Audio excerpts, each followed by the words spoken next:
ماشاءاللہ بہت اچھا سوال ہے کہ سردیوں میں کیا کھائیں کہ صحت مند رہیں۔ میرے محترم بھائیو اور بہنوں، ایک بات یاد رکھیے، اللہ سبحانہ و تعالی ہمارے خالق ہیں۔ اللہ سبحانہ و تعالی نے جو چیز جس وقت پیدا کی ہے نا، اس کو اس وقت کھانا چاہیے۔ اور اسی کے بارے میں پیارے پیغمبر جناب محمد صلی اللہ علیہ وآلہ وسلم نے ارشاد فرمایا کہ جو پھل زمین پیدا کرے، جو اجناس زمین پیدا کرے، ہمیں اس وقت وہ کھانی چاہیے، اور جب اس کا موسم چلا جائے تو اس کو چھوڑ دینا چاہیے۔ سردیوں کے اندر جو چیزیں اللہ سبحانہ و تعالیٰ نے پیدا کی ہیں ہمیں وہ کھانی چاہیے۔ اور دوسرے نمبر پہ جو انسان جہاں رہتا ہے اس کے لیے غذا کو اللہ سبحانہ و تعالیٰ نے وہیں پہ پیدا کیا۔ اگر ہم پیارے پیغمبر جناب محمد صلی اللہ علیہ وسلم کی اس حدیث کو جانیں جس میں نبی صلی اللہ علیہ وسلم کے سامنے ذب کا گوشت آیا، تو نبی صلی اللہ علیہ وسلم نے اس کو کھانے سے منع فرمایا۔ تو صحابہ نے پوچھا کیا حرام ہے؟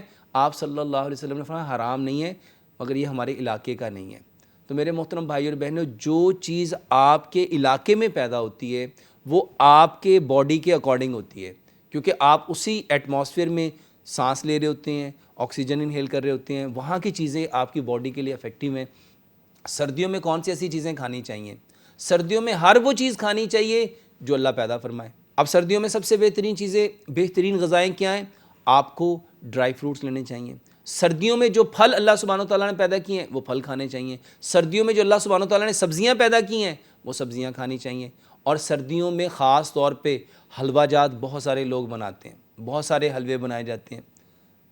سوجی کا حلوہ بنایا جاتا ہے، دال کا حلوہ بنایا جاتا ہے، پیٹھے کا حلوہ بنایا جاتا ہے، گاجر کا حلوہ بنایا جاتا ہے، انڈوں کا حلوہ بنایا جاتا ہے، دیسی گھی میں بنایا جاتا ہے۔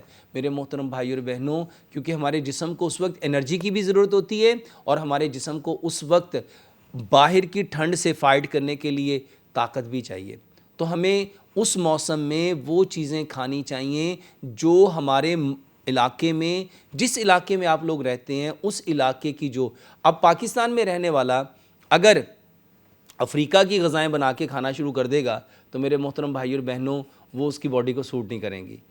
ہمارے ہاں یہ رواج ہے کہ ہم رہتے پاکستان میں ہیں اور ہم کہتے ہیں کہ ہم چائنیز فوڈ لائک کرتے ہیں، ہم انڈین فوڈز لائک کرتے ہیں، ہم برٹش فوڈ لائک کرتے ہیں، ہم عربین فوڈ لائک کرتے ہیں۔ جو جس علاقے میں رہتا ہے اس کو اس علاقے کی چیزوں کو کھانا چاہیے۔